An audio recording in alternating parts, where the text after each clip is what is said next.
Hello friends, तेरे लोहे शाम में फ़िराक फिर एपिसोड 11।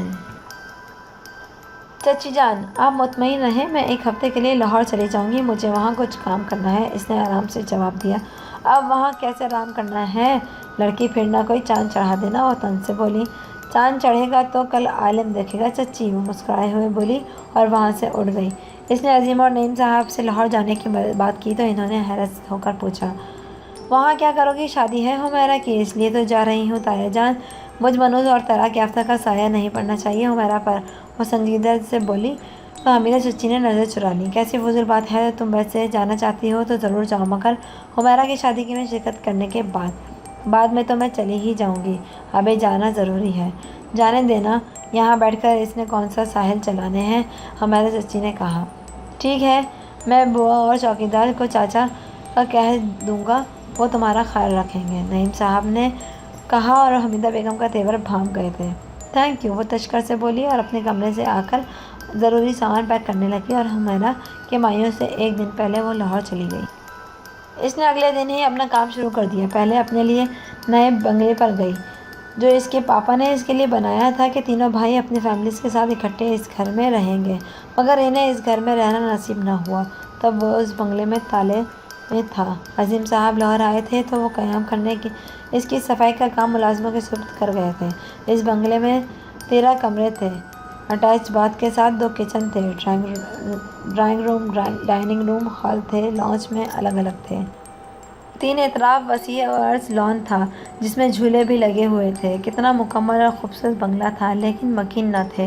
रिजा को अपने मामा पापा को याद करने में अफसरदा और बराबदा कर दिया। वहाँ से वो यतीम खाने गई और बच्चों से मुतालिक ज़रूरी मालूमात की। वहाँ गुंजाइश से ज़्यादा बच्चे थे, इसलिए यतीम खाने के सरबराह ने इसके नेक अमल पर सराहते हुए नए आने वाले 14 बच्चे इसके हवाले करने का यकीन दिलाया, जिनकी परवरिश, तालीम, खुराक, रिहाइश की जिम्मेदारी रिजा होम को उठानी थी।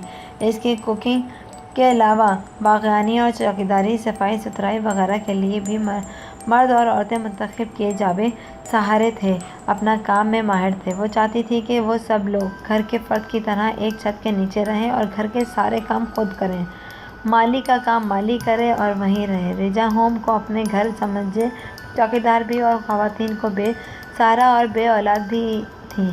वो बच्चों को अपनी मोहब्बत और शफ़क़त देकर अपनी ममता की प्यास बुझा सकें। किचन के काम खुद करें, सब मिलजुल कर काम करें और प्यार मोहब्बत से रहें। रिजा होम को अपना घर समझें। इसने बच्चों की दीनी तालीम के लिए हाफिज़ कुरान खातून का इंतखाब किया था, जो घरेलू अमर में भी माहिर थी, और चौकीदार भी हाफिज़ कुरान थे। रिजा को पूरा यकीन था कि इस टीम के साथ इसके माशरे में यतीम और बेसहारा बच्चों को बेहतर और अच्छा इंसान बनने में कामयाब हो सकेगा। इसका इरादा मजबूत था, नीयत नेक थी, इसलिए वो अपनी प्लानिंग से बहुत मुतमईन थी और इम्तिहानात के बाद वापस पर वो अपने मंसूबा पर अमल करने का इरादा रखती थी। हुमैरा की शादी के अगले दिन 11 बजे वो वापस चली गई। कराची अजीम वाला आ गई। घर में बहुत खामोशी छाई हुई थी। मुलाजमा ने पूछने पर बताया कि घर के सब अफराद शहर की नन शादी में शिरकत के लिए गए हुए हैं। चूँकि रिश्ता करीबी था, इसलिए सभी गए हैं। रिजा ने कमरे में आकर अपना सूटकेस रखा और ख्वारी के बाद बाहर लॉन में आ गई। लॉन में कल की शादी के आसार नुमायां थे। सफाई के बावजूद कहीं कहीं टिश्यू पेपर और सालन गिरा दिखाई दे रहा था। सब मुलाजिम अपने अपने काम में मसरूफ़ थे। रिजा ने आसमान की जानिब देखा और गहरा तवील सांस लबों से खारिज करते हुए ताज़ा हुआ अपने फेफड़ों में उतारी। हुमैरा अचानक इसकी नज़र गेट पर पड़ी तो वो हुमैरा को आता देखकर हैरान होकर बोली और इसकी तरफ तेज़ी से बढ़ी। हुमैरा! रिजा आप ही वो भागकर इसके गले से लग गई और फूट फूट कर रोने लगी। हुमैरा अपनी, मेरी जान क्या हुआ बताओ ना, तुम इस हाल में कैसे आ गई? तुम्हारा शौहर कहाँ है? रिजा ने परेशान होकर पूछा। वो चला गया मुझे तलाक देकर, इसने रोते हुए अटक अटक कर बताया। क्या? रिजा को बहुत ज़ोर का झटका लगा। इसने एकदम इसे गोद से अलग करते हुए इसका चेहरा हाथों में भरकर देखा। कहा तुमने? हाँ रिजा आपी, वो फ्रॉड था। सारा जहेज़, रकम, सब कुछ लेकर रात को फ़रार हो गया। जाते ही मुझे तलाक का कागज़ दे गया। ओह नो, या अल्लाह, इस मासूम का क्या कसूर था कि क्या हुआ हो रहा है? मालिक, तेरी ज़मीन पर तेरे बंदों के साथ ये क्या हो रहा है? मालिक, रिजा ने दुख से बेहाल होते हुए कहा तो वो रोते हुए बोली, रिजा आपी, अब क्या होगा? अब सब लोग आपकी तरह मुझसे भी नफ़रत करने लगेंगे। नहीं हुमैरा, ऐसा नहीं होगा। मेरे साथ होने वाली ज़्यादती दोबारा नहीं दोहराई जाएगी। तुम आओ मेरे साथ, मेरे कमरे में चलो और मुझे तफसील से सारी बात बताओ। वो हुमैरा को अपने कमरे में ले आई, इसे बेड पर बिठाकर पानी पिलाया और फिर इसके हाथ थामकर प्यार से पूछा, अब बताओ क्या हुआ है। यहाँ से जाते ही मुझे एक कमरे में बिठा दिया गया। आधी रात गुजर गई, दूल्हा कमरे में नहीं आया और जब आया तो मुझे तलाक का कागज़ देख दिया और बोला, सुबह अपने माँ बाप के घर से वापस चली जाना, हम सारा सामान लेकर जा रहे हैं। इसने मेरी सलामी की रकम भी ले ली और मेरे सारे जेवर भी उतरवा लिए।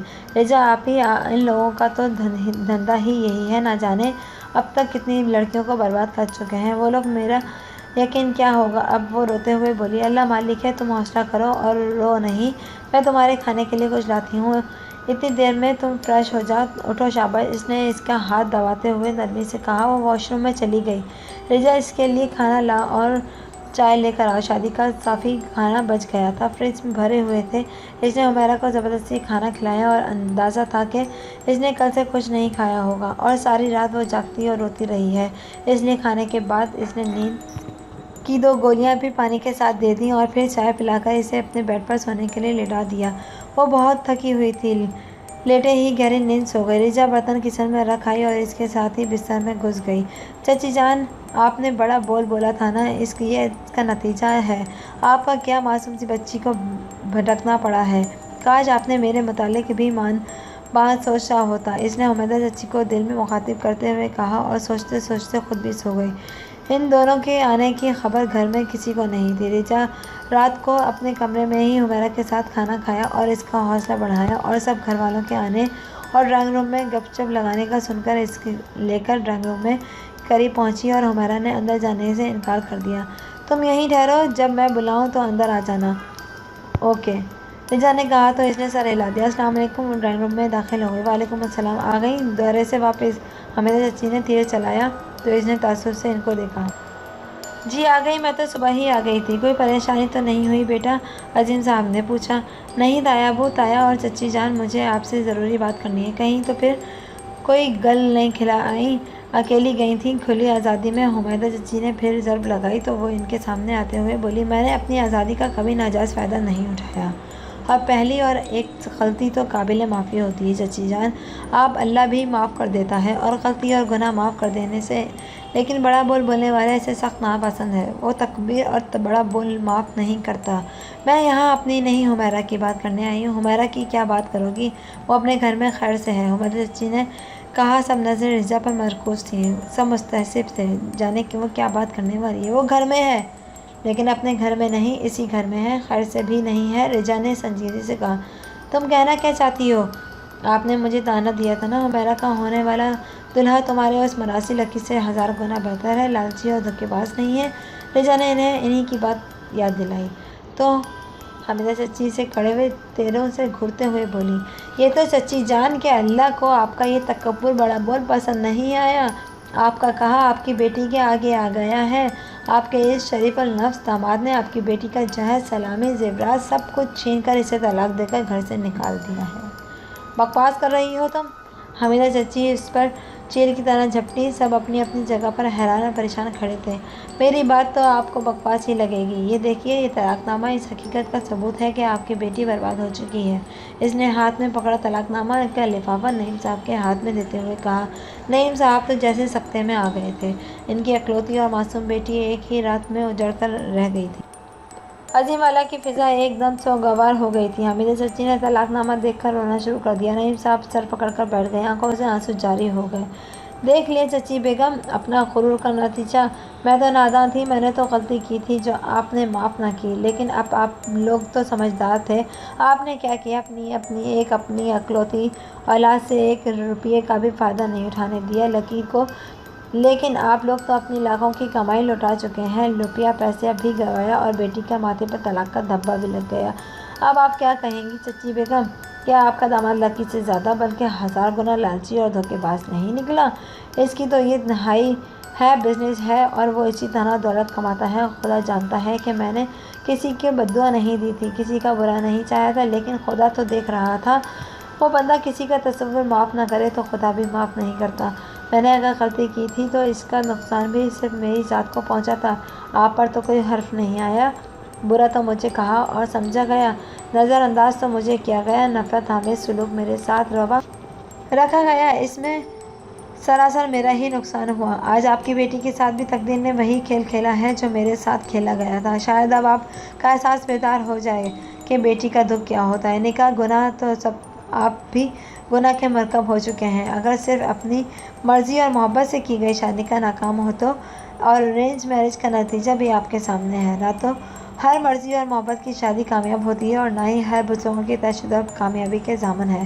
खैर छोड़ें इस किस्से को। रिजा ने थक कर सांस लेकर देखा, सभी आबिदा और शर्मिंदा नज़र आ रहे थे। हुमैरा अंदर आ जाओ। रिजा ने हुमैरा की आवाज़ दी तो सबकी नज़रें बेख्तियार दरवाजे की जानब उड़ गईं। हुमैरा अंदर दाखिल हुई तो हामिदा चची इसकी उजड़ी हालत देखकर तड़प कर रोती हुई इसके पास चली आई। हुमैरा मेरी बच्ची, क्या हो गया? ये तो होना ही था अम्मी, वो पूर्णम आवाज़ में बोली। उफ़त ताई भी रोती हुई इसके करीब आ गई। तो कब से आई बैठी है? हामिदा चची ने रोते हुए पूछा। ये तो सुबह से ही आई बैठी है और रो रही है अपने नसीब को, रिजा ने जवाब दिया। Thank you friends. आगे की स्टोरी सुनने के लिए please subscribe my channel and bell icon का बटन दबाना बिल्कुल ना भूलें।